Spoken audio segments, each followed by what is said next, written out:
여러분, 살아가면서 실패나 실수를 해보지 않은 분이 계실까요? 아마 아무도 없겠죠. 보통 이제 사람인데 어떻게 실패나 실수를 안 해볼 수 있겠어요? 라고 오히려 반문할 것 같습니다. 그렇죠. 우리는 어제도 실수하고 오늘도 하고 그저께도 하고 이제 계속 우리 삶에서 빈번하게 일어나는 일상적인 사건입니다. 근데 그것을 알면서도 이제 실패나 실수를 저지르는 일이 늘 쉬운 것은 아닙니다. 오히려 무엇보다 좀 두려웠고 피하고 싶은 그런 일들이죠. 왜 그럴까요? 단순히 실패하거나 실수하며 뭐 상황이 꼬이거나 아니면 손해를 봐서일까요? 여러분, 제가 재작년에 상담 자격증 취득하기에 면접에 갔다 떨어졌다고 했었잖아요. 근데 저를 그때 정말 힘들게 했던 것은 그 자격증 취득 실패라는 결과가 아니었습니다. 저를 힘들게 했던 것은 그 제 마음을 파고든 그 수치심이었는데요. 이 불합격 사실을 확인한 후에 이 저를 괴롭힌 생각들이 있었습니다. 아, 다른 사람이 그때 그 앉아 계시는 교수님이 나를 무능하다고 생각하면 어떡하지? 왜 바보같이 그런 실수를 했을까? 나는 이것밖에 안 되는 사람인가? 이런 생각들을 하게 된 거죠. 그래서 여러분, 우리가 진짜 두려워하는 것은 실패라는 그 사건 그 자체가 아닙니다. 사실 그 사건이 몰고 오는 그 수치심이라는 괴물일 수 있는 거죠. 그래서 이 수치심이라는 감정은 사실 우리 마음에 이제 속삭여요. 너는 완벽하지 않다. 너는 근본적으로 결함이 있는 존재야. 그래서 너는 사랑받을 자격이 없어라는 말을 하게 됩니다. 그렇기 때문에 이제 실패의 자리에서 느끼는 이 수치심은 내가 이 공들여서 쌓아온 좀 괜찮은 사람, 유능한 사람이라는 그런 가면을 좀 여지없이 깨트리는 그런 것이기도 합니다. 그래서 우리가 실패의 자리를 그토록 피하고 싶어하는 이유는 그곳에 서면 내가 감추고 싶었던 나의 그 결핍과 불완전함을 좀 직면해야 하는, 생생하게 마주해야 하기 때문입니다. 바로 내가 존재할 이유가 없는 사람처럼 느껴지는 그 좀 처절한 그런 비참함을 견디기 힘든 것이죠. 사실 인간이 최초로 그 수치심을 느낀 사건은 우리는 잘 알고 있습니다. 바로 아담과 하와의 이야기인데요. 이제 그들은 하나님처럼 될 수 있다는 그 유혹에 넘어가서 이제 그 하나님 먹지 말라고 하신 선악과 열매를 먹게 됩니다. 그리고 눈이 밝아져서 그들이 스스로 벌거벗었음을 알고 나뭇잎으로 가렸다고 하죠. 하나님처럼 완벽해지려 했지만 결국 자신이 얼마나 부족하고 유한한 존재인지를 알게 된 거죠. 그래서 하나님 없이 스스로 주인 되어 살려다가 마주한 결과는 비참한 수치였습니다. 그 지난주 우리가 살펴본 여호수아 7장에서도 이스라엘 백성들 또한 이와 마찬가지였습니다. 이 하나님이 함께 하심을 수없이 경험하고도 그들은 또 불순종을 하게 되죠. 아간은 물건을 훔쳤고 백성들은 그 하나님께 묻지도 않은 채 이제 교만하게 아이성을 치러 올라갔었습니다. 그리고 그 결과는 처참한 패배였고 스스로에게는 능력이 없음을 알게 되었고 동료들이 죽어나가는 것을 보면서 그들은 뼈저린 그 수치를 당해야 했습니다. 그래서 그들에게 이 아이성은 단순한 패전지가 아니었어요. 자신의 무능함과 감추고 싶었던 죄가 그 낱낱이 드러나는 요즘 말로 말이 많은 트라우마 장소 같은 그런 수치의 자리였던 것입니다. 다시는 겪고 싶지 않은 그런 자리인 거죠. 그런데 오늘 본문인 여호수아 8장에서 하나님께서 뜻밖의 명령을 내리시는데요. 바로 그들에게 그 수치스러운 자리였던 그 패배의 자리, 실패의 자리였던 아이성으로 다시 돌아가라는 것입니다. 여호수아 8장 1절에서 2절 말씀 다시 한번 읽을게요. 같이 읽겠습니다. 여호와께서 여호수아에게 이르시되 두려워하지 말라 놀라지 말라 군사를 다 거느리고 일어나 아이로 올라가라. 보라 내가 아이 왕과 그의 백성과 그의 성읍과 그의 땅을 다 내 손에 넘겨주었으니 너는 여리고와 그 왕에게 행한 것 같이 아이와 그 왕에게 행하되 오직 거기서 탈취할 물건과 가축은 스스로 가지라. 너는 아이성 뒤에 복병을 둘지니라 하시니. 아까 말했듯이 아이성은 이 이스라엘 백성들 입장에서는 쳐다보기도 싫은 곳입니다. 하나님의 명령이라 해도 사실 다시 그곳에 갈 걸 생각하면 좀 떨리고 두려웠겠죠. 갔다가 저번처럼 또 지면 어떡하지? 사람들이 또 우리를 비웃으면 어떡하지? 하는 그런 불안과 공포가 그들을 엄습했을지도 모릅니다. 그런데 이 여호수아의 8장의 전개와 8장의 전개는 7장과는 좀 결정적으로 다른 점이 하나 있습니다. 여호수아 7장에서 시작은 하나님께서 그 아간의 죄를 지적하시는 좀 무거운 분위기로 시작되고, 이제 전쟁을 준비하는 과정에도 어디에도 하나님이 여호수아에게 말씀하셨다는 기록이 없었습니다. 요약하자면 하나님이 계시지 않는, 하나님이 부재가 이 그 7장의 특징이었죠. 하지만 이제 8장의 말씀은 다릅니다. 이 8장은 하나님의 위로와 약속의 말씀으로 시작되고 있습니다. 8장 1절 다시 볼게요. 같이 보겠습니다.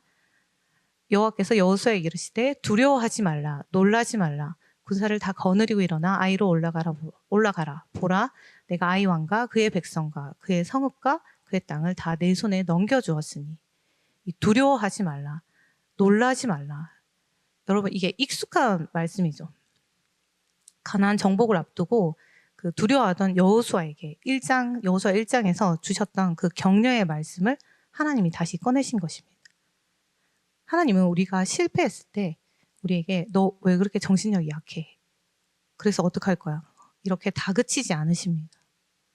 그저 수치와 죄로 얼룩진 그 자리로 다시 나아갈 수 있도록 깨어진 우리의 마음을 먼저 만져주시면서 용기를 부어주시는 거죠. 그리고 선포하시는 거죠. 내가 아이 왕과 그 땅을 다 내 손에 넘겨주었으니. 아직 칼 한번 휘두르지 않았는데 하나님이 이미 승리를 약속하시는 것입니다. 이 말이 어떤 의미인가요? 전쟁에 승패를 지고 계신 분, 승리의 주권자가 누구인지 알라는 것입니다. 그리고 네가 누구와 함께 해야 승리할 수 있는 것인지를 알라는 것입니다. 여러분, 그 실패는 성공의 어머니라는 유명한 말을 발명한 에디슨 다 아시죠? 그가 이제 전구를 발명하기 위해서 이 수천 번의 실패를 거듭하던 어느 날 드디어 이제 팔 수 있는 그 시제품 하나를 완성하게 되었습니다. 그래서 에디슨은 그 귀한 전구를 그 2층 실험실에서 이제 아래층으로 옮기기 위해서 심부름하는 그 어린 소년에게 이제 맡겼는데, 그 소년이 이제 너무 긴장해서 계단에서 이제 내려오다가 그 전구를 떨어뜨려서 깨트리고 만 것입니다. 그래서 이제 주변 사람들이 막 소년을 나무라기 시작하죠. 하지만 뭐 에디슨은 별말 없이 며칠 후에 다시 전구를 완성합니다. 그리고 그 전구를 다시 그 소년에게 맡기게 됩니다. 그러니까 주변에서는 또 깨뜨리면 어쩌려고 그러냐 막 말렸지만, 에디슨이 그때 이렇게 말한 거죠. 전구는 다시 만들면 되지만 한 번 꺾인 이 아이의 자신감은 다시 만들기가 어렵습니다. 나에게는 전구보다 이 아이를 다시 세우는 것이 훨씬 중요합니다. 여러분, 하나님의 마음이 이와 같습니다. 하나님은 단순히 그 아이성 점령이라는 실적을 원하신 게 아닙니다. 이 실패와 수치심으로 고개 숙인 이 이스라엘이라는 자녀를 다시 세우길 원하신 것입니다. 그래서 하나님은 우리가 도망쳤던 그 수치의 자리에 다시 서게 하시려고 먼저 우리의 깨진 마음을 만지시고 약속의 말씀으로 승리의 그런 약속을 주시는 것입니다. 근데 왜 그렇게까지 할까요? 그 이유는 우리를 그냥 내버려 두면 우리는 평생 그 실패의 감옥에 갇혀서 스스로를 정죄하고 탓하며 살아갈 존재들이기 때문입니다.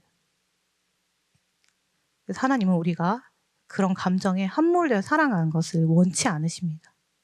대신 내가 누구의 자녀인지, 그리고 누구와 함께할 때 더 이상 숙취를 당하지 않고 승리할 수 있는지, 그리스도인으로서의 정체성을 이 현장에서 직접 회복시켜 주길 원하시는 것입니다.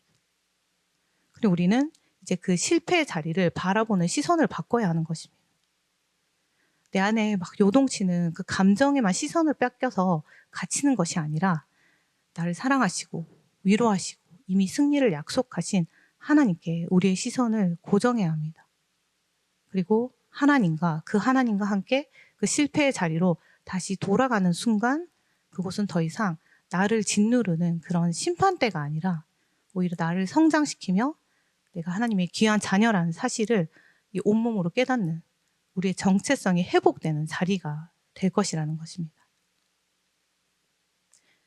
이렇게 우리가 실패했던 자리에 서기 전에 하나님께서 우리의 깨진 마음을 만지시며 정체성을 회복시켜 주셨다면, 이제는 그 실패의 자리에서 이제 우리의 삶의 방식을 바꿔주십니다. 우리가 보통 열심히 하면 잘 되겠지라고 생각하지만 뭐 사실 실패했던 첫 번째 전투와 이제 승리한 두 번째 이 아이성의 전투의 결정적인 차이는 그 군사력의 차이에 있지 않았습니다. 바로 누구의 말을 들었는가에 있었습니다. 여호수아 7장에서는 그 이스라엘은 이제 정탐꾼의 말을 들었죠. 말하자면 사람의 그 데이터와 경험만을 믿었던 것입니다. 그래서 아이성 사람들 별거 아니네. 저 성은 사람도 많지 않고 소수니까 우리도 조금만 가서 몇 명만 가도 충분하다. 이렇게 교만하게 움직였던 것이죠. 그곳엔 하나님의 음성이 없었습니다. 7장 어디에도 하나님이 말씀하셨다는 구절은 없었어. 하지만 8장에서 그들은 이제 다시 하나님의 말씀에 귀를 기울입니다. 3절부터 이제 7절까지 이어지는 내용은 이제 아이성을 치기 위한 하나님의 그 매우 치밀한 전략을 보여주고 있는데요. 한번 같이 읽을게요. 같이 읽겠습니다. 예, 여호수아가 일어나서 군사와 함께 아이로 올라가려 하여 용사 3만 명을 뽑아 밤에 보내며 그들에게 명령하여 이르되 너희는 성읍 뒤로 가서 성읍을 향하여 매복하되 그 성읍에서 너무 멀리 하지 말고 다 스스로 준비하라. 나와 나를 따르는 모든 백성은 다 성읍으로 가까이 가리니 그들이 처음과 같이 우리에게로 쳐 올라올 것이라. 그리할 때 우리가 그들 앞에서 도망하면 그들이 나와서 우리를 추격하며 이르기를 그들이 처음과 같이 우리 앞에서 도망한다 하고 우리의 유인을 받아 그 성읍에서 멀리 떠날 것이라. 우리가 그들 앞에서 도망하거든 너희는 매복한 곳에서 일어나 그 성읍을 점령하라. 너희 하나님 여호와께서 그 성읍을 너희 손에 주시리라. 이 오늘 본문의 아이성 전투를 자세히 지금 들여다보면 여리고성 때와 너무나 다릅니다. 여리고성 때는 어땠나요? 어떻게 보면 엄청 평화로운 전쟁이었죠. 하나님의 언약궤를 메고 침묵하며 성을 돌다가 나팔을 보고 외치기만 하면 여리고성이 저절로 무너져 내린 것입니다. 그저 하나님이 행하시는 그 기적을 바라보기만 하면 되는 그런 전쟁이었어요. 하지만 이 아이성에서의 전투에서는 하나님은 아주 구체적인 실전 작전을 이제 지시하십니다. 다시 요약하면 이제 용사 3만 명을 뽑아서 밤에 이제 몰래 이 성뒤에 매복시키라는. 그리고 나머지 군사들은 다음날 이제 그 아이성 정면으로 가다가 지난번처럼 이제 패배한 척 도망하라는 거.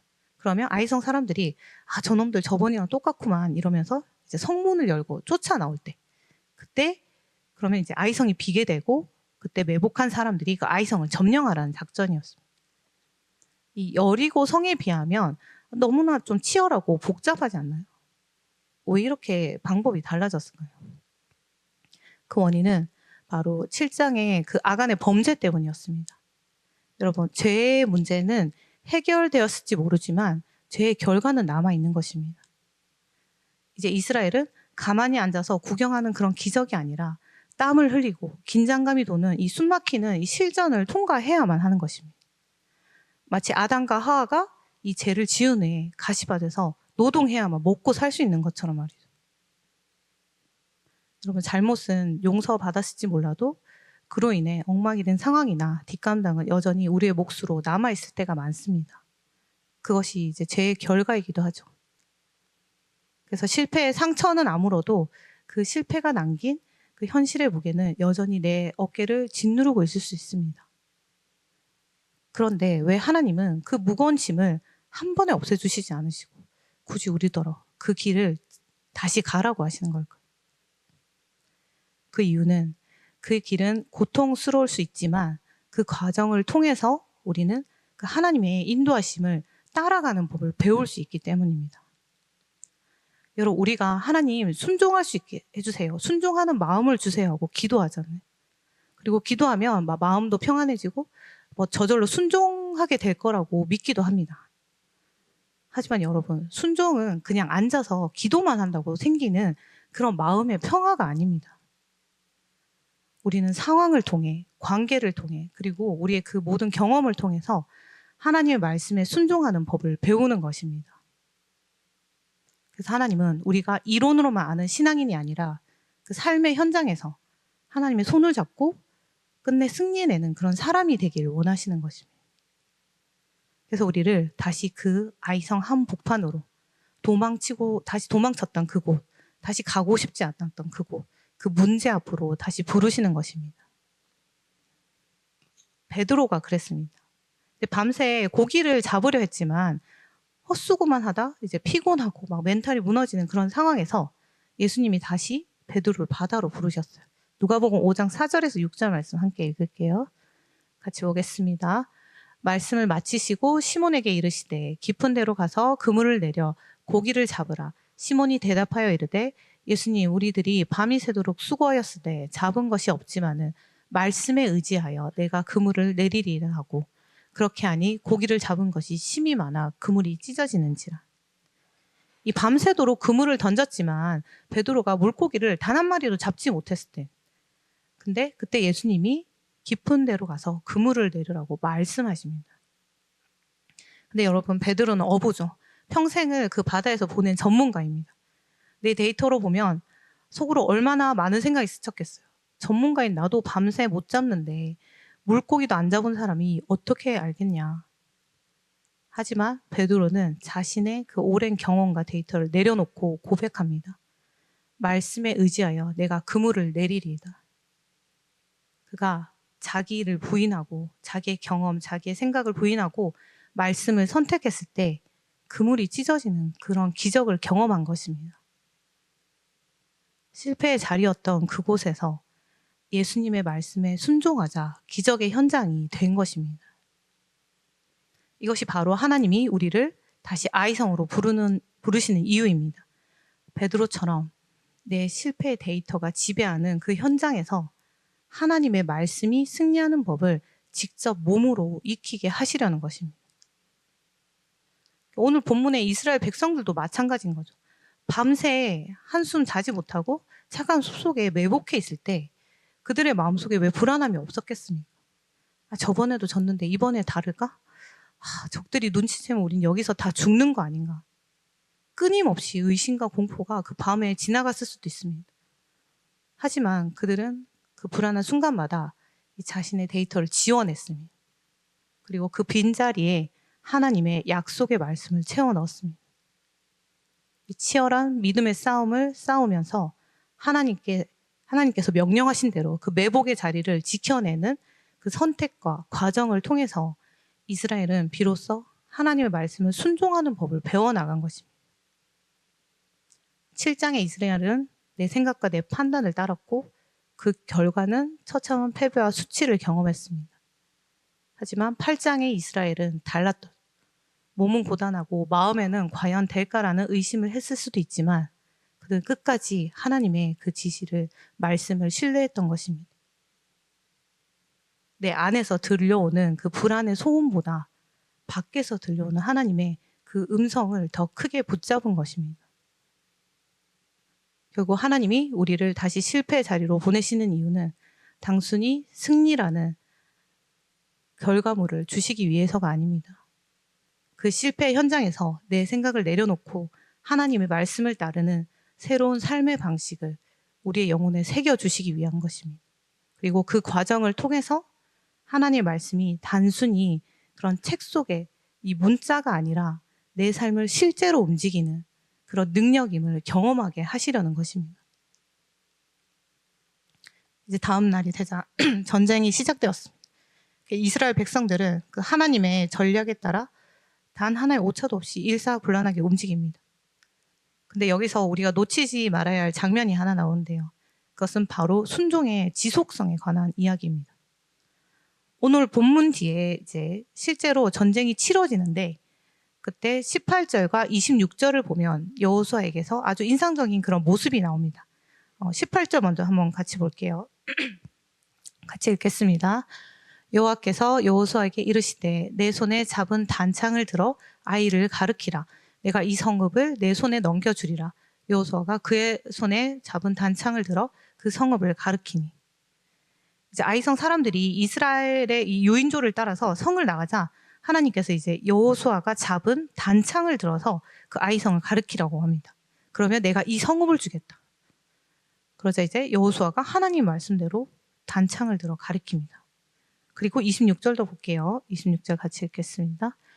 아이 주민들을 진멸하여 바치기까지 여호수아가 단창을 잡아든 손을 거두지 아니하였고 그런데 여호수아가 이 전쟁이 시작될 때만 단창을 든 것이 아닙니다. 전쟁이 완전히 끝나서 승리하기까지 하나님 말씀대로 그 손을 내리지 않았던 것입니다. 여러분, 이 장면을 보면 떠오르는 사건이 하나 있습니다. 모세가 아말렉과 싸울 때의 모습인데요. 출애굽기 17장 11절에서 11절 한번 같이 볼게요. 같이 읽겠습니다. 모세가 손을 들면 이스라엘이 이기고 손을 내리면 아말렉이 이기더니 모세의 팔이 피곤하매 그들이 돌을 가져다가 모세의 아래에 놓아 그가 그 위에 앉게 하고 아론과 훌이 한 사람은 이쪽에서 한 사람은 저쪽에서 모세의 손을 붙들어 올렸더니 그 손이 해가 지도록 내려오지 아니한지라.